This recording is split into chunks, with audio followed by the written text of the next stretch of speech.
ये चुने हुए लोग हैं और इस समय उनकी आंखें बंद हैं, वो यीशु को नहीं जानते हैं, ताकि यीशु की आंखें, परमेश्वर की आंखें हमारे ऊपर लग सके।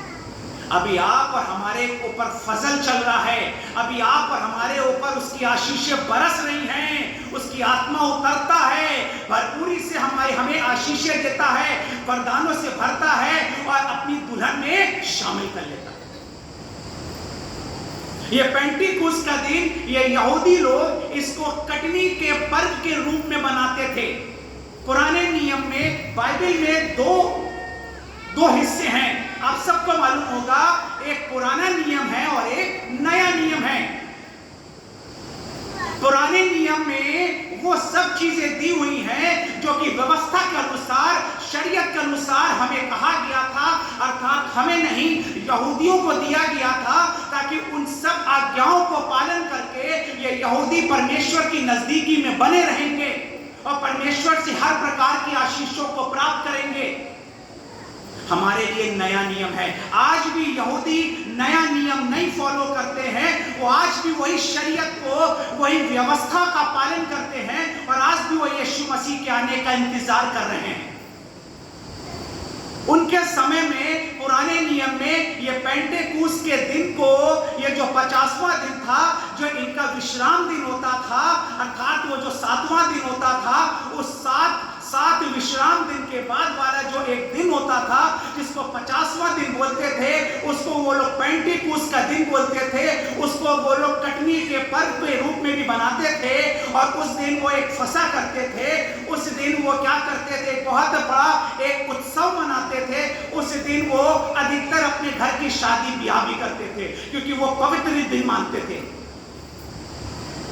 कटनी का पर्व होता था उस दिन। ये जो यहूदी लोग थे दूसरे देशों में रहते थे, लेकिन उस दिन वो सब कुछ एक जगह यरूशलेम में इकट्ठा होते थे, एक पर्व मनाते थे और जो वो अपनी फसल बोते थे, जब उसकी पैदावार, जब फसल पक जाती थी, उसको काटते थे और खुशी में ये पर्व को मनाते थे।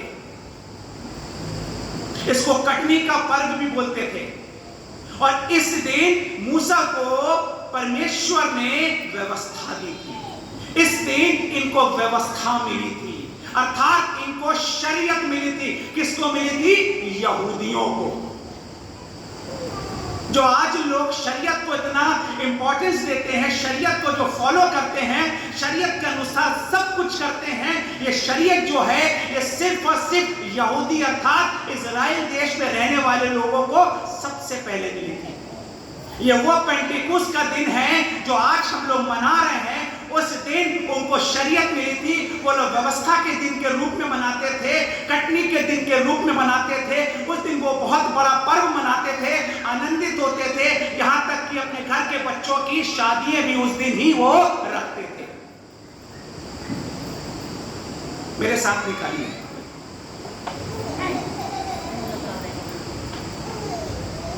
वचन में कोई निकाले, लय व्यवस्था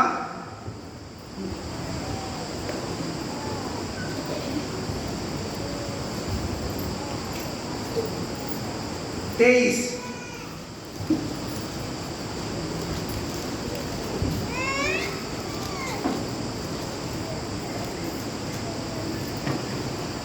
उसकी 16वीं आयत से कोई जल्दी भाई या बहन पढ़ना शुरू करे।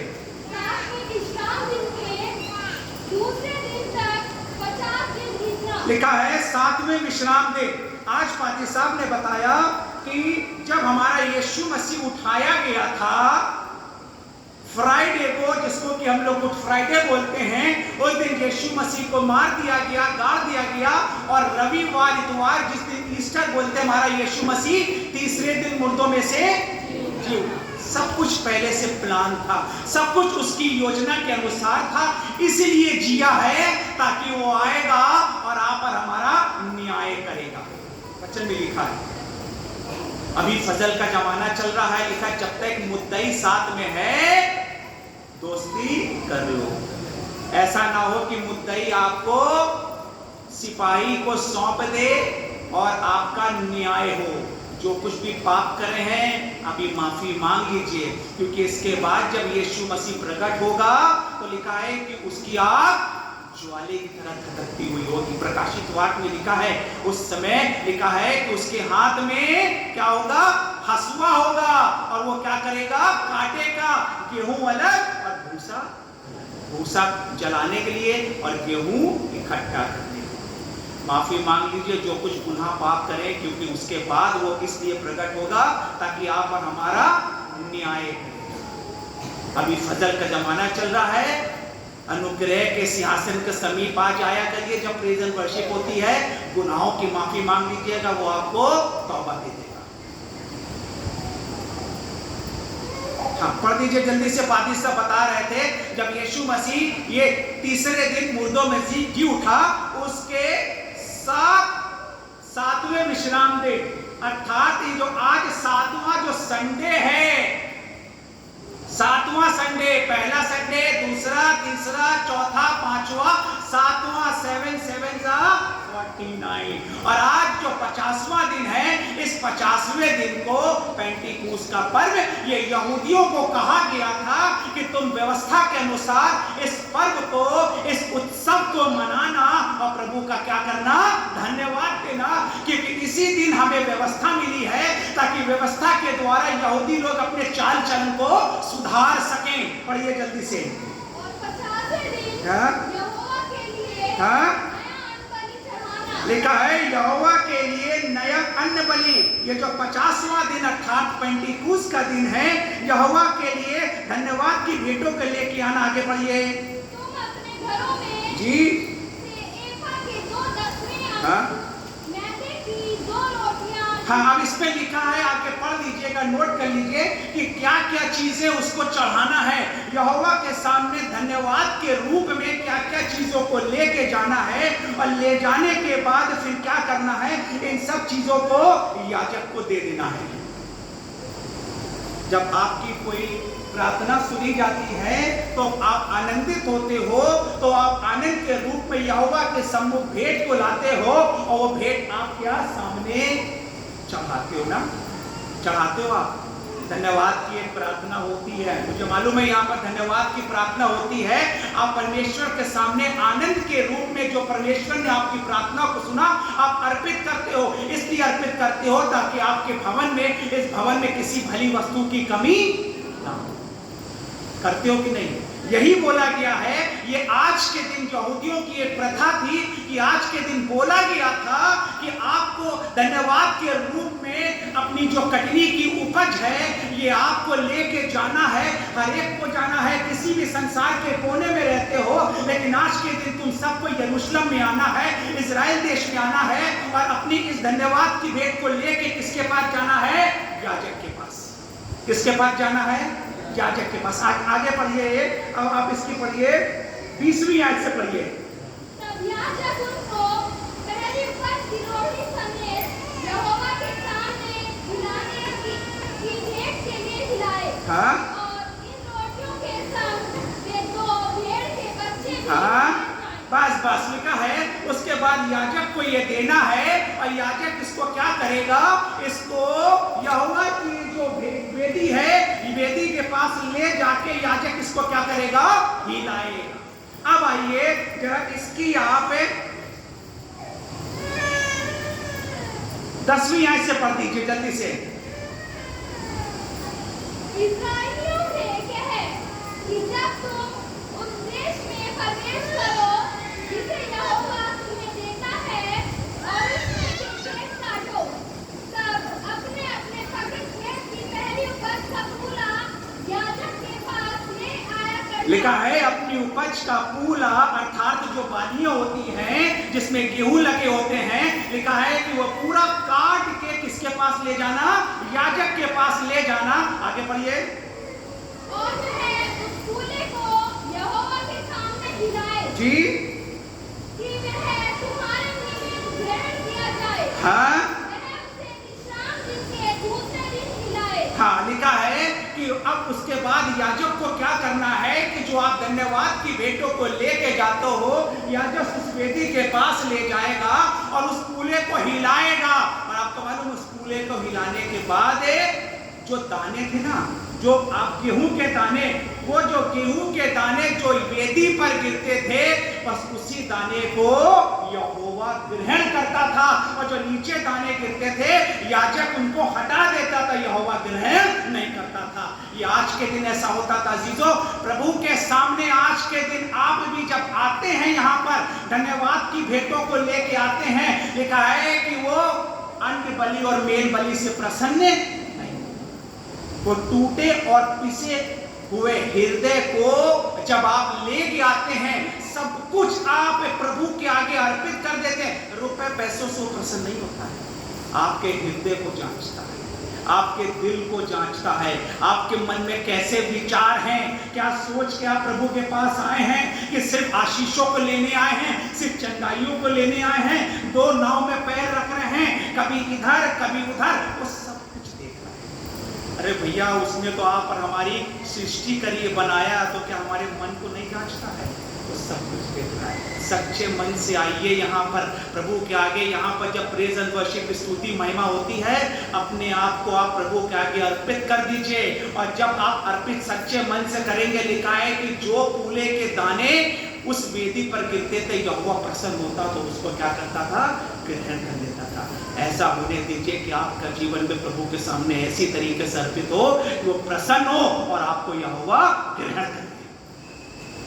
ये आज के दिन ऐसा करते थे।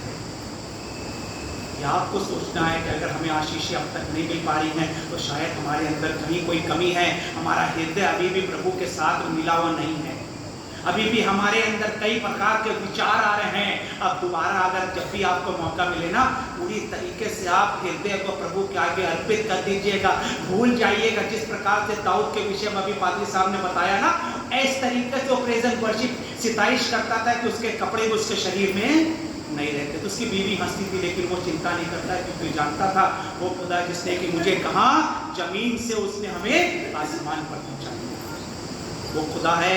अगर वो दाऊद के साथ कर सकता है तो आपके हमारे साथ भी कर सकता है। इस विश्वास के साथ आया करिए। आज वो पेंटिकुस्त का समय है। हर रविवार जब आप प्रभु के पास आते हैं, आप अपने हृदय को पूरी तरीके से उसके सामने खोल दीजिएगा, आंसू बहा भाइये, रोइएगा, अपनी प्रार्थनाओं को उसके सामने रखिएगा। वचन बताता है कि अपनी प्रसन्नता के समय उसने मेरी प्रार्थनाओं को सुन लिया और सुन लेगा। अब मैं आपको बताऊं, ये वो जगह है जहां पर बताया गया था कि आज के दिन इन यहूदियों को क्या करना है। आज के दिन वो त्योहार के रूप में, फसह के रूप में मनाते थे और वो आनंदित होते थे, क्योंकि आज के दिन यहोवा ने उनको क्या दिया था? उनको शरीयत दी थी, व्यवस्था दी थी, और इसी व्यवस्था के अनुसार वो अपने आप को जीवन ढूंढते थे। वो समझते थे कि हम व्यवस्था के एक एक चीज का पालन करेंगे तो उनको जीवन मिलेगा और परमेश्वर से आशीषें मिलेंगी और वो बचे रहेंगे। अब इसको दूसरे तरीके से देखते हैं। अब जो यूनानी लोग थे, जो ग्रीक लोग थे, अर्थात हम जो अन्य जाति के लोग थे, जो मसीह लोग थे, जो मसीह को मानने वाले, मसीह के पीछे चलने वाले, यीशु मसीह के पीछे चलने वाले, वो आज के दिन को पेंटिकुस्त के रूप में मानते हैं। अर्थात जब यीशु मसीह जी उठा उसके 50वें दिन को पेंटिकुस्त के रूप में मानते हैं, अर्थात होली स्पिरिट का दिन, अर्थात पवित्र आत्मा का दिन। आज के दिन अद्भुत काम हुआ था। जो प्रतिज्ञा यीशु मसीह ने यूहन्ना 14 में आप पढ़ लीजिएगा, यीशु मसीह ने आप और हमारे लिए जो प्रतिज्ञा करी थी कि देखो मैं जाता हूं और जब जाऊंगा तो तुम्हारे लिए एक सहायक को भेजूंगा, अर्थात पवित्र आत्मा। मैं आपको पवित्र आत्मा की इंपॉर्टेंस बताऊंगा। पहले समय में यहोवा पिता परमेश्वर अपने लोगों से कैसे बात करते हैं, तो पता पाएगा कैसे बात करता था? नबियों के द्वारा, नबियों के द्वारा अपने लोगों से बातें करता था। नबी जाके राजा को बताते थे ना, तुझे ऐसा करना तभी तू लड़ाई जीत पाएगा, नहीं तो लड़ाई को हार जाएगा। उसके बाद वो पुराना समय खत्म हुआ। अब यहोवा पिता परमेश्वर ने आप और हमसे अपने पुत्र के द्वारा बात करी, अर्थात यीशु। आप पढ़ सकते ना, मत्ती, मरकुस, लूका यूहन्ना में लिखा ना, उसने अपने पुत्र द्वारा बात करी। उसके बाद जब पुत्र चला गया, पुत्र ने खुद बोला कि देखो, अब तुम्हें अगर परमेश्वर की बातों को जानना है तो तुम्हारे को अभिषेक को प्राप्त करना है। उसने खुद बोला मैं चाहता हूं तुम्हारे लिए सहायक। अरे भैया, आज आप और हमें अगर परमेश्वर की आवाज को सुनना है तो अवश्य है कि हमें उसके अभिषेक को भी प्राप्त करना है। उसका अभिषेक के बगैर हम उसकी आवाज को नहीं सुन सकते। लिखा है वो मुझ में से होकर एक एक चीजों को बताएगा। अगर आपको परमेश्वर की आवाज को सुनना है, परमेश्वर की बातों को सुनना है, उसके अभिषेक को प्राप्त करना है, क्योंकि जब वो आएगा तो लिखा है कि वो एक एक बातें मुझ में से होकर बताएगा, मेरे मन की बातों को बताएगा, और तुम्हें किस प्रकार से प्रार्थना करनी है वो सब चीजें भी तुम्हें आहें भर भर के लिए तुम दूसरों के लिए प्रार्थना करोगे जो पवित्र आत्मा से अभिषेक पाओगे। बहुत जरूरी है। आज जो यहाँ पर काम होता ना, यहाँ पे जो काम होता है, जो आप चाहत लेके आते हैं, उससे पवित्र आत्मा के द्वारा काम होता है। याद रखिएगा, पादरी साहब कुछ नहीं है, पादरी साहब तो एक माध्यम है। आप जिस विश्वास से आते हो, आपके विश्वास को देखता है। देखा ना, जा तेरे विश्वास के द्वारा तुझे चंगाई मिली। जिस विश्वास से आप आते हो, अगर आपको चंगाई, आपके बिगड़े हुए काम पूरे नहीं हो पा रहे हैं, इसके मतलब अभी भी आपके अंदर कहीं विश्वास की कमी है। तो पादरी साहब एक ये माध्यम है, प्रभु का दास है, जिसके द्वारा प्रभु आप यहाँ खिंच के आ रहे हो, और इसके मार्फत प्रभु अपनी महिमा प्रकट करता है और आपसे प्रसन्न होता है, आपकी प्रार्थनाओं को सुन लेता है। ये पवित्र आत्मा के द्वारा होता है। पवित्र आत्मा के द्वारा आपको मालूम है, जब पवित्र आत्मा आता है तो अपने साथ वरदानों को लेके आता है। गलतियों 5 में लिखा वरदान और दान। पढ़ा है किसने किसने पढ़ा? हाथ उठाइए। पढ़ा है? पवित्र आत्मा गलतियों 5 में लिखा है दान और वरदान। वरदान है कि पवित्र आत्मा से अभिषेक पाया हुआ जो प्रभु का दास होता है, वो आपके ऊपर हाथ रखेगा, दुष्ट आत्माएं फौरन भाग जाएंगी ना। लिखा ना, प्रेरितों के काम में पतरस को तो मैं जानती हूँ, पौलुस को तो मैं जानती हूँ, तू कौन है? अरे पवित्र आत्मा भी यीशु के दासों से थरथरा, ये दुष्ट आत्माएं ना यीशु के दासों से थरथराती हैं, क्योंकि मालूम है उसके अंदर कौन काम कर रहा है? परमेश्वर का पवित्र आत्मा। बहुत जरूरी है भैया, ये आज के दिन जो आप लोग बैठे हो ना, इस पवित्र आत्मा को मांगो, अभिषेक को मांगो। यही अभिषेक के लिए कुरनेलियुस बुला के लाया, अन्य जाति था, नहीं मालूम था परमेश्वर कौन होता है, और यही जब बुला के लाया, प्रभु का दास उतरा, प्रभु के दास ने वचन का प्रचार करा, उसका पूरा का पूरा खानदान के ऊपर पवित्र आत्मा का अभिषेक उतर आया। ये प्रभु की प्रतिज्ञा है, उस प्रतिज्ञा को पूरा प्रभु ने करा। तो लिखा है कि ये जो आप और हम अन्य जाति हैं, इनके लिए पेंटेकोस्त के दिन का मतलब है कि पवित्र आत्मा का दिन। आज के दिन पवित्र आत्मा उतरा था, जो योएल नबी के समय में एक भविष्यवाणी हुई थी, ये चीज पूरी हुई जो कि आज पढ़ाया गया। अभी क्या पढ़ाया गया? प्रेरितों के काम 2। जल्दी से पढ़िए भैया भाई। प्रेरितों के काम 2 और उसकी दूसरी आयत से कोई भाई बहन पढ़ दे। ये आज वो पेंटेकोस्त का दिन था जिसमें कि अद्भुत काम हुआ है मनुष्य मानव जाति के लिए। पढ़िए जल्दी से जी जी। देखा, आज के दिन पेंटेकोस्त के दिन एकाएक ऐसे ही प्रभु के दास, प्रभु यीशु मसीह के 12 चेले बैठे होते हैं, ये उससे प्रार्थना कर रहे होते ऊपर की कोठरी में। ये डरे सहमे होते क्योंकि प्रभु के लोगों को मारा जा रहा होता, सताया जा रहा होता, ये सहमे में बैठे होते। आज के 50वें दिन, आज के पेंटेकोस्त के दिन ये बैठे होते हैं और प्रभु के आगे अपने पूरे दिल को उन्होंने रख दिया था, आंसू बहा बहा के रो रहे थे, प्रभु से प्रार्थना कर रहे थे, और प्रभु ने अपने अभिषेक को आज के दिन उनके ऊपर उतार दिया। अगर उनके ऊपर उतार सकते तो आप हमारे ऊपर भी उतार सकते। प्रार्थना करा करिए, रो रो के प्रार्थना करा करिए, अपने आप को अर्पित कर दिया करिए। प्रभु अभिषेक आप और हमें भी भरेगा। पढ़िए जरा, जल्दी से पढ़ो बेटा। आकाश से बड़ी आंधी की सी सनसनाहट का शब्द हुआ जी, और उससे सारा घर जी बैठे थे हाँ जी, और उन्हें आग की सी चीजें फटती हुई दिखाई दी जी, और उनमें से हर एक पर आग ठहरी। जी हाँ। अब आपको बताएं, इसको पढ़ दीजिएगा, आज के दिन जब ये प्रभु के दास बैठे थे तो एकदम से आकाश से एक बहुत बड़ी झंझनाहट की आवाज हुई और हर एक की जबान पे ठहर गई, पवित्र आत्मा उतर गया और पवित्र आत्मा ऐसा उतरा है कि हर कोई अन्य भाषा में बोलने लगा। और जब बोल रहे थे वहां एक पर्व चल रहा था, वहां पर एक बहुत बड़ा उत्सव चल रहा था, एक मेला चल रहा था। दूर दूर के देश में लिखा है तो दूर दूर देश के लोग आए हुए थे, अलग अलग भाषा बोलने वाले लोग आए हुए थे। और जब वो सुनते हैं तो क्या कहते हैं, क्या ये मेरी भाषा में नहीं बोल रहे हैं? यही लिखा है ना। वो सब जब सुन रहे होते हैं तो सबको लगता है कि जो जिनके ऊपर पवित्र आत्मा उतरा है उनकी जीभें फट गई हैं, उनकी ही भाषा बोलने लगे और सब कोई अपनी भाषा समझ पा रहे थे। ये उस दिन पवित्र आत्मा का पहला चमत्कार हुआ था, अर्थात मनुष्यों की भाषा होती। क्यों? क्योंकि परमेश्वर को उन्हीं लोगों के द्वारा, अपने दासों के द्वारा इस वचन का प्रचार करना था अपने लोगों के बीच। अगर आप सोचिए आपके बीच दो चाइनीज लोग यहाँ पर बैठे, कोई चाइनीज आगे आ जाए, चाइनीज की अपनी भाषा होती ना, भाषा होती है, क्या चाइनीज ये भाषा में वचन सुन पाएगा? सुन पाएगा? उसको क्या हिंदी आती होगी? नहीं आती होगी। उसको तो चीनी भाषा आती होगी, तभी तो वो सुन पाएगा ना।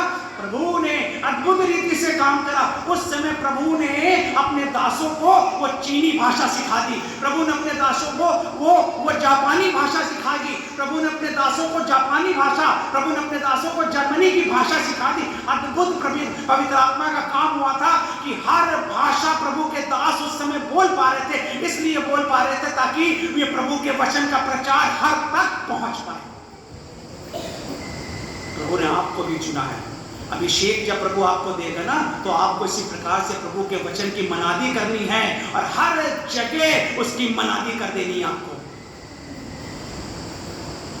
उस दिन मनुष्य की बोली उतरी थी। एक जगह लिखा ना, पहला कुरिन्थियों 13 में लिखा, चाहे मैं मनुष्यों और स्वर्गदूतों की बोली।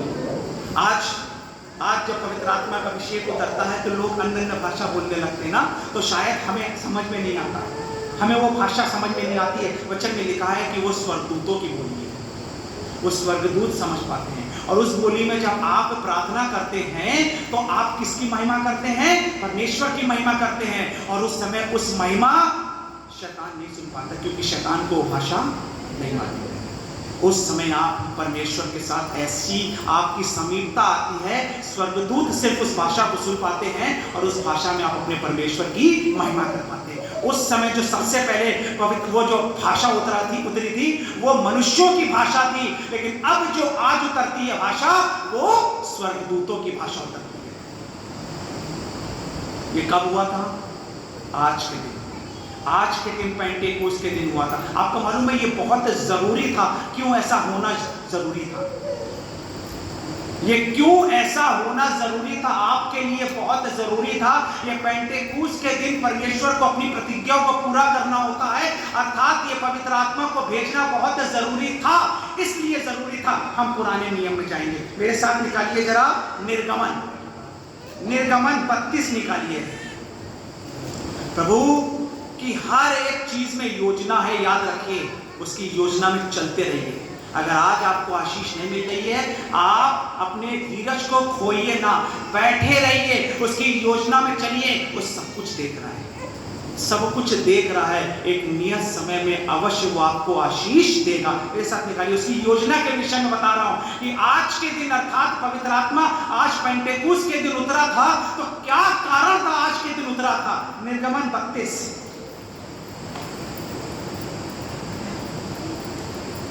निर्गमन 32 और 23वीं आयत से पढ़ दीजिए। और उन्होंने मुझसे कहा जी हमारे लिए देवता बनवा, हाँ जो हमारे आगे आगे चले, क्योंकि उस पुरुष मूसा को जो हमें मिस्र देश से छुड़ा लाया है, हम नहीं जानते कि क्या हुआ। हाँ, अब ये आपको इसके विषय में आप लोगों को कितनों ने सुना है? जब मूसा 40 दिन 40 रात अपने दो लोगों को छोड़ के परमेश्वर के पर्वत पे चला गया, वह परमेश्वर से बातें कर रहा था, तो यहाँ के जो लोग थे ना, उनको भोजन तो मिल नहीं रहा था। कैसा भोजन? सांसारिक भोजन तो मिल रहा था। सांसारिक भोजन की बड़ी लालसा करते थे, अरे हमें तो वहाँ के तरबूज खरबूजे खीरे बड़े अच्छे लगते थे ना, तो परमेश्वर ने ऊपर से उनको मन्ना बटेर खिलाया कि नहीं, उनके लिए पानी का प्रबंध करता था। उसके बाद जब ये मूसा 40 दिन 40 रात परमेश्वर से बातें करने चला गया, उनको आत्मिक भोजन नहीं मिला। जब आप किसी दिन चर्च नहीं आते हो ना, तो आपको बड़ा सूखा सूखा सा लगता होगा ना, बड़ा कमजोरी सी लगती होगी, क्योंकि आपको परमेश्वर का आत्मिक वचन नहीं मिल पा रहा है। और जितने लोग यहाँ हर संडे चर्च आते हैं, उनको मालूम है, उनको पावर मिलती है ना, वो शक्ति मिलती है। भैया ये हमारी आत्मा का भोजन है। देखा, शरीर तो मिट्टी में आया है, मिट्टी में मिलके चला जाएगा, लेकिन ये आत्मा को बलवंत रखना जरूरी है। ये आत्मा की एक बात मैं आपको बताऊं, ये आत्मा को बलवंत रखना क्यों जरूरी है? भाई कितने लोग ऊपर जाएंगे, स्वर्ग में जाएंगे? हाथ उठाइए, कितने लोग जाएंगे? विश्वास है कि शरीर के साथ जाएंगे कि बगैर शरीर के साथ जाएंगे? बगैर शरीर के, तो ऊपर हमारे पास तो शरीर नहीं होगा। होगा कि नहीं होगा? होगा। कैसा शरीर होगा? हैं? कैसा शरीर होगा? ऐसा मांस और लहू वाला शरीर नहीं होगा, लेकिन शरीर तो होगा। वचन बताता हर एक को, पहला कुरिन्थियों 15 में पढ़िएगा, हर एक को एक अविनाशी शरीर मिलेगा। अविनाशी शरीर का मतलब वो शरीर फिर कभी नष्ट नहीं होगा। इस शरीर के ऊपर तो किसकी मोहर लगी है? मृत्यु की। मृत्यु का शाप लगा है ना। गलती हुई थी, कहां पर गलती हुई थी? आदम ने गलती करी थी, और आदम ने जब गलती करी थी तो आदम को एक शाप मिला था कि अब से तू सदा जीवित नहीं रह पाएगा, तुझे क्या करना है? मरना है। मरना है, याद रखिएगा, ये शाप मिला है ना, आदम को एक शाप मिला है कि मरना है। लेकिन पहला कुरिन्थियों 15 पढ़िए, लेकिन जो मसीह में मरते हैं वो मरते नहीं बल्कि सो जाते हैं। और क्या होगा? उसके बाद उनको एक नया शरीर मिलेगा जो अविनाशी होगा, और उसके अंदर एक आत्मा होगा ना, प्रभु का आत्मा होगा।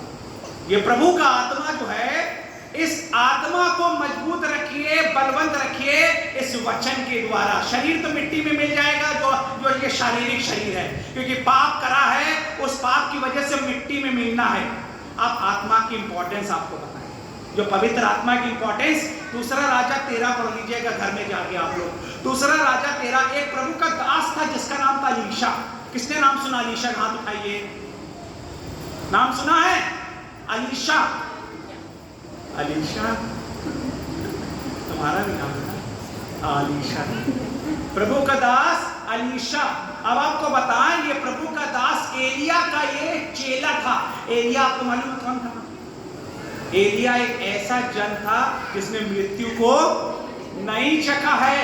वो जीते जी ऐसे ही वो ऊपर उठा लिया गया है। आपको मालूम है क्यों उठा लिया गया है? कोई बताएगा? हाँ, इसलिए उठाया गया है ताकि फिर आएगा और उस समय के लोगों बीच प्रभु के कामों की वो मनादी करेगा। 3 वर्ष तक, कितने दिन तक? साढ़े 3 वर्ष तक वो मनादी करेंगे। एक मौका और मिलेगा उस समय के लोगों को, और जो तौबा करेंगे उनका उद्धार होगा, जो तौबा नहीं करेंगे उनका सत्यानाश हो जाएगा। लिखा है कि लोग उस समय के उसको मार डालेंगे। ये जो एलिया जिंदा उठा लिया गया है, वो दोबारा आएगा, अंत के समय में आएगा। अंत का समय कौन सा? ये जो चल रहा है। कैसे पहचानेंगे चल रहा है? मत्ती 24 में लिखा है, क्या लिखा है? जब तुम लड़ाइयों और लड़ाइयों की चर्चा सुनो तो समझ जाना इसका आना नजदीक। कौन सी लड़ाई की चर्चा सुन रहे हैं? यूक्रेन और रशिया। कितने दिन हो गए? 100 दिन से ज्यादा हो गए। अब क्या हो रहा है? यूक्रेन के पीछे और देश लगे हुए, नाटो के देश लगे हैं, रशिया के पीछे चाइना लगा हुआ है, मदद कर रहा है कि नहीं? अब आप देखिएगा, वचन बताता है कि जब तुम लड़ाइयों और लड़ाइयों, मतलब ये तो लड़ाई है, और भी लड़ाइयां शुरू हो जाएंगी, उनकी चर्चा सुनो तो समझ समझ जाना कि उसका आना बहुत नजदीक है। लेकिन उसके पहले एक और चिन्ह है, याद रखिए प्रभु आने वाला है। ये लिखा है कि धरती और आकाश चल जाएंगी लेकिन वचन की बातें पूरी हुए बिना नहीं टलेंगी।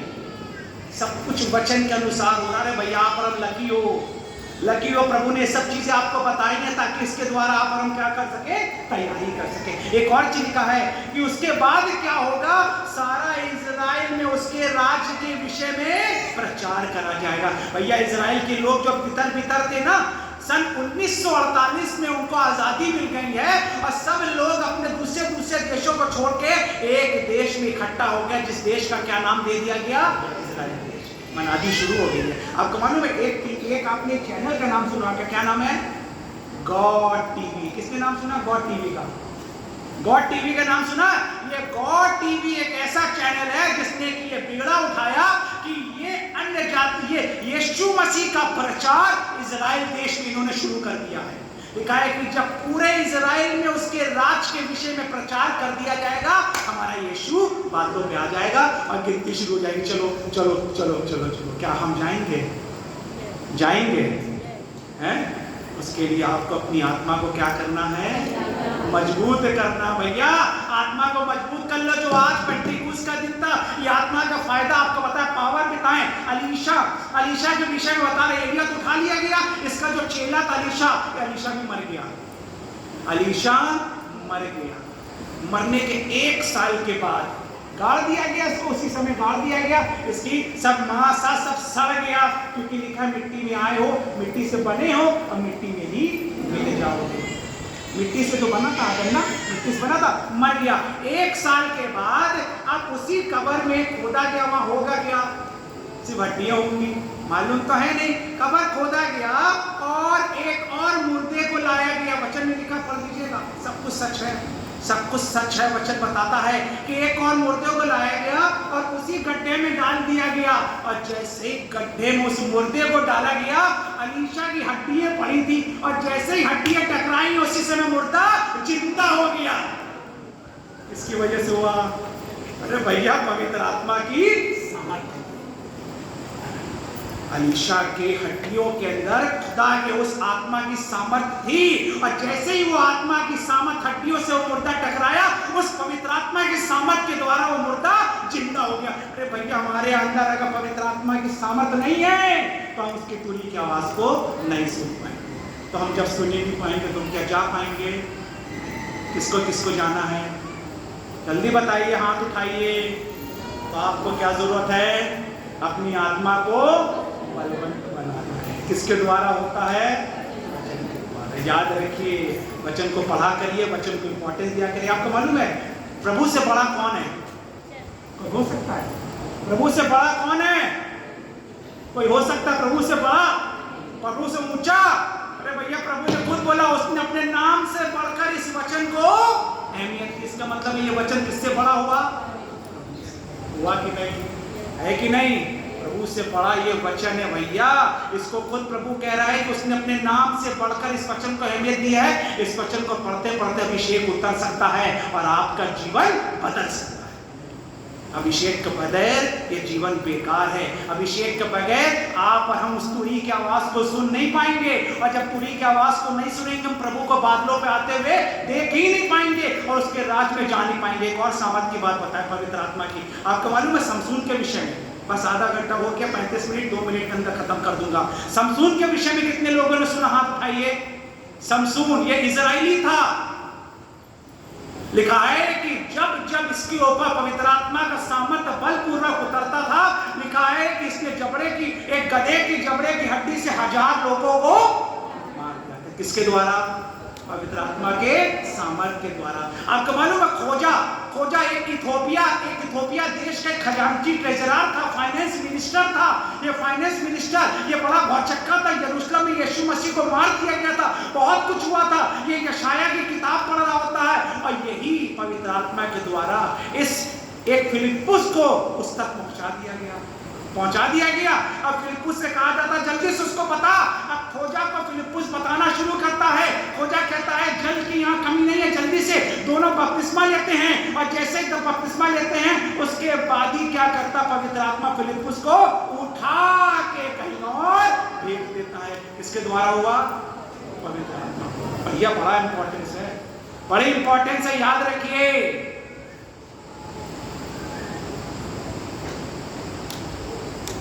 पहले के समय में ये क्यों जरूरी है, ये पवित्र आत्मा आपको बताएं। ये जब मूसा के समय में, जब मूसा 40 दिन 40 रात ऊपर चला जाता ना यहोवा से बात करने, ये जो लोग हैं ना, इनको ये भोजन नहीं मिल रहा होता, मूसा की बातें नहीं मिल रही होती हैं, ये सब क्या करते हैं? पाप में फंस जाते हैं। चर्च नहीं आओगे ना, पाप में फंस जाओगे, शैतान आपको जकड़ देगा। इंस्टेंस हुआ ना, एक इंस्टेंस हुआ ना, शैतान जकड़ देगा। और शैतान नहीं चाहता है कि प्रभु के लोग प्रभु के पास आए, वो आपको उस तक आने नहीं देना चाहता है, क्योंकि वो चाहता है कि आप बीमारियों में, कष्टों में, दुष्ट आत्माओं में ग्रसित बने रहें। जब आप प्रभु के पास आओगे, प्रभु आपका आशीषित करेगा, हकीकत में आशीषित करता है। तो मैं आपको बताऊं, तो ये चले गए, ये लोग जो थे नीचे, इनको आत्मिक वचन नहीं मिल रहा था, ये क्या हो गए? ये पागल हो गए।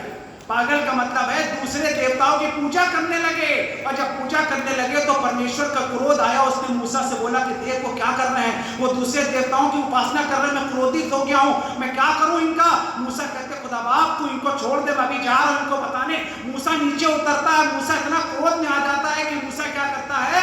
मूसा उसी समय उनको मारता है। और उस दिन कितने लोग मरते हैं? 3000। मेरे साथ निकालिए जल्दी से निर्गमन 32 और उसकी जल्दी से 28वीं आयत पढ़ दीजिए को भाई या बहन, जल्दी से खत्म। निर्गमन 32। हाँ हाँ,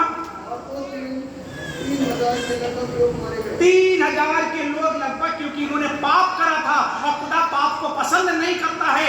इतना खुदा को उसको दुख हुआ, इतना क्रोध आया, उसने मूसा से बोला, मूसा ने अपने लोगों से कहा, और उस समय जितने लोगों ने पाप करा था 3000 के लोग लगभग मार दिए गए। अब आइए मेरे साथ, आज का पेंटेकुस्त का दिन, प्रेरितों के काम 2।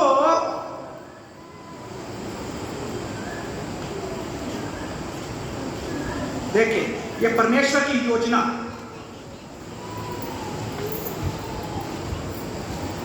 2 और उसकी 37वीं है, 37 वर्ष से जल्दी से पढ़िए। तब सुनने वालों के हृदय चिंत गए जी, और वे पत्र और शेष प्रेरितों से पूछने लगे, हे भाइयों हम क्या करें? जी ये देखिए, ये वो लोग हैं जिन्होंने वचन सुना और इनके हृदय अपने कायल हो गए, आंखों से आंसू बहने लगे, पश्चाताप करने लगे, और उन्होंने अपने पापों को मान लिया। अब यही लोग उन्हीं दासों से, जो प्रभु के दास थे, जिनके ऊपर पवित्र आत्मा उतरा था, उनसे कहने लगे कि बताओ हम क्या करें, हमने बहुत पाप करा, हमने परमेश्वर के विरोध में पाप करा है, हम माफी मांगना चाहते हैं, बताओ हम क्या करें। अब ऐसे लोगों के साथ क्या हुआ? बहुत से लोग बैठे कई विचारों को लेके आए।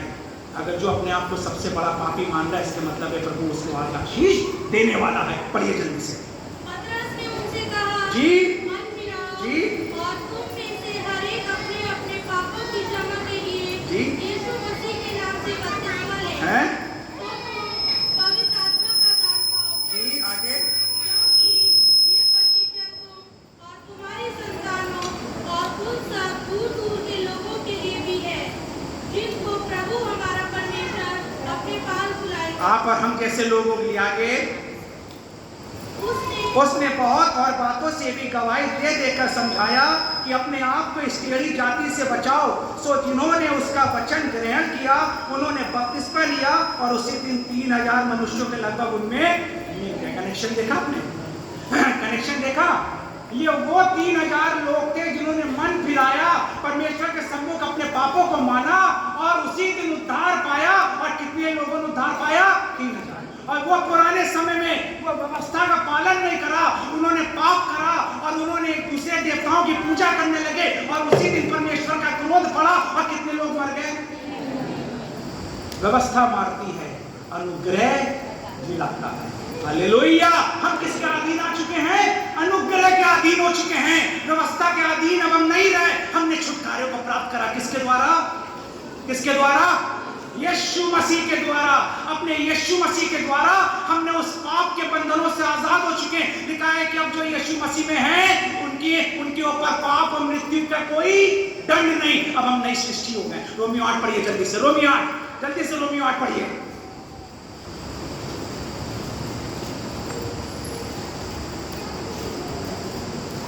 रोमी 8 पहली आयत से कोई।